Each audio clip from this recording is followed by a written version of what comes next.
नमस्कार और इस सप्ताह के मिशन संस्कृत में आपका स्वागत है, जहां हम आपके लिए हमारे चर्च के अंतिम अपडेट को लाते हैं।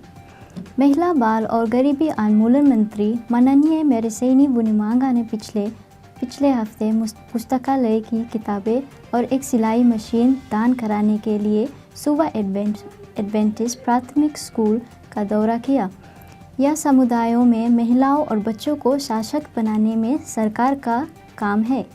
माननीय मंत्री ने चर्च की अधिकारियों और स्कूल प्रशासन द्वारा स्वागत किया गया और पुस्तकालय की किताबें और सिलाई मशीन सौंपी और छात्रों को शिक्षा के महत्व और उत्कृष्टता के लिए प्रयास जारी रखने के लिए याद दिलाया गया। शिक्षा पर सरकार का समर्थन के साथ शिक्षकों, माता-पिता और देखभाल कराने वालों को भी बच्चों को मार्गदर्शन देने के लिए माननीय मंत्री द्वारा आग्रह किया गया था। मंत्री ने स्कूल स्टाफ और चर्च के अधिकारियों के साथ सुबह चाय का आनंद लेने से पहले स्कूल के चारों ओर का दौरा किया और होप स्टूडियो के अंदर भी एक दौरा किया। चर्च ने बुधवार को फिजी सुधार सेवाओं के साथ एक समझौता ज्ञापन पर हस्ताक्षर किए। MOU यह सुनिश्चित कराता है कि सुधार सेवाएं परामर्श और देहाती सहायता प्रदान करके अपने कैदियों के पुनर्वास में चर्च को शामिल करें। सुधार सेवाओं का अनुसार सेवन डे एडवेंटिस्ट में 300 बनाबे सदस्य हैं जो जेल में है और ये जेल की कुल आबादी का 16% है। कमांडर फ्रांसिस कीन ने चर्च की प्रशंसा की और कैदियों के व्यवहार में बदलाव का समर्थन कराने में महत्वपूर्ण भूमिका का मान्यता दी है। चर्च ने केवल कैदियों की देखभाल में शामिल है, बल्कि उनके परिवारों के लिए भी है, खासकर उन महिलाओं के लिए है जो अकेले अपने बच्चों की देखभाल करती है। Seven day Adventist care network के चेयरमैन पादरी तलेमो दकम्बाउ ने चर्च की ओर से MOU पर हस्ताक्षर किए। इस सप्ताह अपने नए स्थान पर जाने के बाद होप क्लिनिक अब आकार ले रहा है।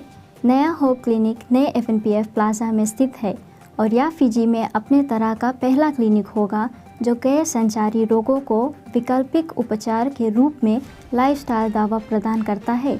उपलब्ध कराई गई सेवाओं में डॉक्टर का परामर्श, रक्त परीक्षण और कैंसर स्क्रीनिंग, प्रसूति और स्त्री रोग, सामान्य परामर्श और तनाव प्रबंधन अन्य चीज़ें शामिल है। क्लिनिक सन स्माइल कैफ़े की सुविधा भी प्रदान करेगा, जहां आप स्वस्थ और पौधों पर आधारित भोजन का आनंद ले सकते हैं। क्लिनिक पूर्ण स्वास्थ्य सुधार कार्यक्रमों की सुविधा भी जारी रखेगा। होप क्लिनिक स्टाफ एक मेडिकल डॉक्टर, एक रजिस्टर्ड नर्स, एक आहार विशेषज्ञ, एक सार्वजनिक स्वास्थ्य प्रसार और एक मनोवैज्ञानिक से बना है और आधिकारिक तौर पर अगस्त के पहले सप्ताह में खुलने की उम्मीद है। महाधिवेशन में अभिलेखागार सांख्यिकी और अनुसंधान कार्यालय द्वारा 1 जुलाई को सेवन डे एडवेंटिस्ट का एक नया विश्वकोश लॉन्च किया गया था। विश्वकोश एक 5 साल की परियोजना का परिणाम है और इसमें 2100 से अधिक लेख और 3600 तस्वीरें हैं, जिनमें से अधिकांश पहले कभी प्रकाशित नहीं हुए थे। 20 क्षेत्रीय संपादकों सहित दुनिया भर के एडवेंटिस्ट लेखक और लेखकों ने इस ऑनलाइन संसाधन में योगदान दिया। विश्वकोश एडवेंटिस्ट इतिहास पर विश्वसनीय और आधिकारिक जानकारी के आपूर्ति कराने, हमारे एडवेंटिस्ट पहचान को मजबूत कराने और एडवेंटिस्ट विश्वास के लिए उन नए लोगों के लिए संदर्भ कराए प्रदान करने की उम्मीद करता है। ये प्रगति पर काम है और विश्वकोश नियमित रूप से अपडेट किया जाएगा और मुद्रित संस्करण होने की भी योजना है। 1966 के सामान्य सम्मेलन सत्र में पहला SDA विश्वकोश लॉन्च किया गया था। नविसाउ एडवेंटिस्ट स्कूल में 3 महीने की प्रार्थना के बाद फिर से खोला गया आई नॉर्मल भगवान विश्वास योग्य है सप्ताह के लिए अतिथिगण ट्रांस पैसिफिक यूनियन की एसोसिएट शिक्षा निर्देशक श्रीमती मेले वैहोला आशावान और आशा की शक्तिशाली संदेश साझा कर रही है कि भगवान भजन में आधारित हमारे वफादार शेफर्ड है। शिक्षक और छात्र प्रार्थना और बाइबल अध्ययन के लिए सुबह 4:30 बजे तक आएंगे। स्कूल के पादरी लियोने तुम्बुना ने कहा है कि एक ताज़ा और परिवर्तित वातावरण रहा है।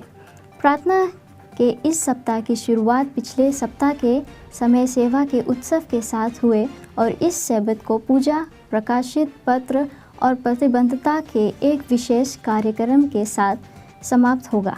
क्योंकि छात्र और कर्मचारी नवेसाओं में है, छात्र और कर्मचारियों पर पवित्र आत्मा की अभिव्यक्ति के लिए ईमानदारी से प्रार्थना करते हैं इसी स्कूल वर्ष में। पिछले सप्ताह के लिए वानिंदोई से युवक बुनिसोदो समुदाय की यात्रा कर रहे हैं। इस समुदाय के कई परिवार निर्वाह किसान और मछुआरे हैं और इस लॉकडाउन अवधि के दौरान प्रभावित हुए हैं। वानिंदोई के युवाओं ने 20 से अधिक प्राथमिक और हाई स्कूल के छात्रों के लिए स्टेशनरी की पैकिंग करके बच्चों के लिए एक स्टेशनरी ड्राइव किया था, जो हाल ही में स्कूल लौटे थे और उस ही आखिरी सब्त में 12 परिवारों के लिए भोजन पैक कर साथ उन्हें बनाए रखे में मदद करने के लिए वापस चले गए। बुनिसोदो में परिवार युवाओं के लिए बहुत ही अनुकूल है क्योंकि वे गाते हैं, बाइबल के विचारों को समझा करते हैं और उनके साथ प्रार्थना करते हैं। ये साल में बुनिसोदो में सभी परिवारों तक पहुंचाने के लिए युवाओं के लक्ष्य का हिस्सा था और ये समुदाय को आत्मनिर्भर परियोजनाओं का साथ आगे समर्थन करने की योजना बना रहे हैं, जो लंबी अवधि में परिवारों की मदद कर सकते हैं। और यह इस सप्ताह के लिए हमारा मिशन ब्रीफ है। अधिक अपडेट के लिए अगले सप्ताह फिर से हमारे साथ जुड़े। एक शानदार सप्ताह अंत और भगवान का आशीर्वाद आप पर हो।